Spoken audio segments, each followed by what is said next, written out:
Fellow auto detailers, welcome to the show that features interviews with today's most successful auto detailers. This is the Auto Detailing Podcast. Here's your host, Jimbo Balaam.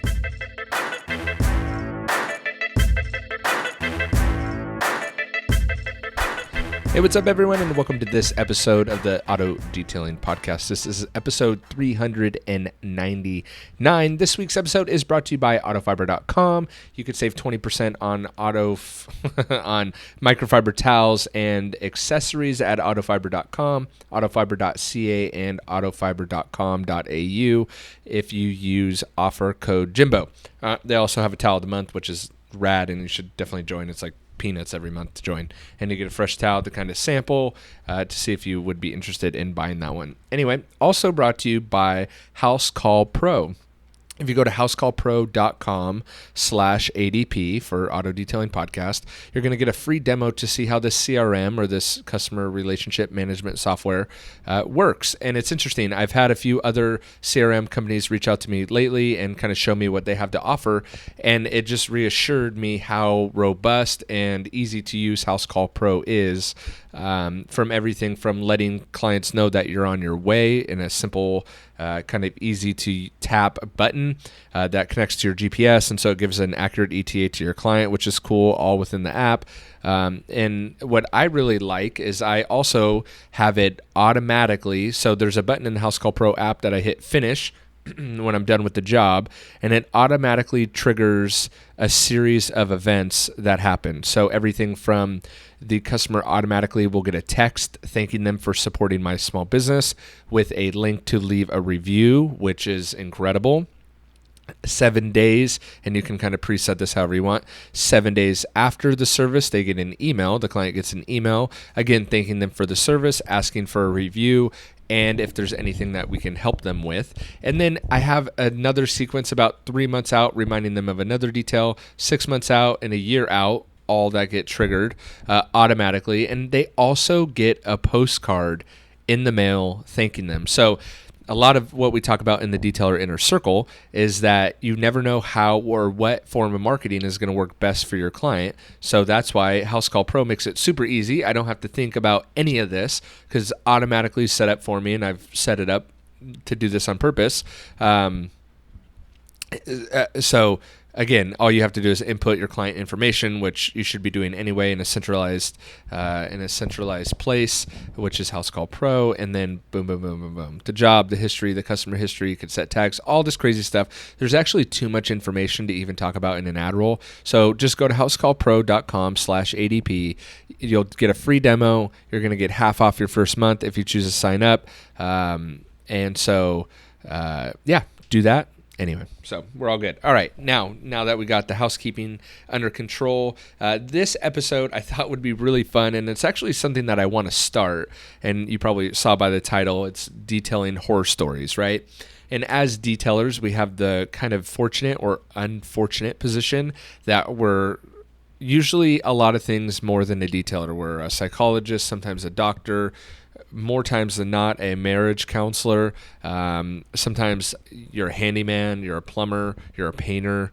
You're a lot of things and a detailer at the same time. And I think that's because we're so close to most of our clients. At least this happens to me, and I've actually been all those things. Anyway, so I wanted to create a new segment or a new podcast series of detailing horror stories. And so today's is from Joe Conley, who's been on the show, and Joe's an awesome guy. But I do want to invite you, if you have a detailing horror story, to email it to me, jimbo@autodetailingpodcast.com, and in the subject line put detailing horror stories, and I will read your detailing horror story on a future podcast just like this one. I think it'll be fun. I think it'll be really interesting to hear what other detailers go through. And I know that there's a ton of detailing horror stories out there. So this episode today is going to be Joe Conley's horror story. And again, Joe has been on the podcast at least twice before, maybe 3 times. And so I would definitely encourage you to search his name in Auto Detailing Podcast and find his previous episodes. He's a teacher full-time, details part-time, and has had tremendous success with things like Google AdWords and all that kind of thing. So I would really suggest you check out his episodes because he's a cool guy, he's a great guy, and has a ton of valuable information. But today's detailing horse story is by him, and this is his email. He says, so I'm minding my own business, detailing a fleet of vehicles at a funeral home that I've worked for before. I knock out a few vehicles in the morning, I take a break for lunch, I come back from lunch, and there's a big metal box in the corner of the double wide, double deep garage that is humming away. It sounds like an industrial size AC unit, but no, it's actually a furnace for cremation. Ugh. Oh, by the way, fun fact, I asked how long it takes to cremate a body, and the answer is about 4 hours. So not only am I detailing for the rest of the day next to a body being burned up, one of the funeral directors then comes out about a half hour later and lets me know he has to shut the garage door for a bit. He closed it halfway, opened up the door on the furnace, and turned the body over. I didn't know you need to turn a body mid-cremation, but apparently that's a thing. So Joe says, I challenge your listeners to send in their weird detailing stories. What is the strangest or grossest thing they found under a seat? How many manual cars did they crash by forgetting to reapply the parking brake after cleaning the brake boot? What's the funniest thing that happened to them while detailing? So thanks, Joe, for writing in that story. That is very interesting and incredibly uncomfortable. And thanks for that little note at the bottom. I did manage to crash a customer's car, not because I cleaned the boot so well. And in fact, I didn't get to clean the car at all. I was trying to reposition the car, and at the time didn't know how to drive a manual well enough on a steep hill and crashed it right into the brick in slow motion.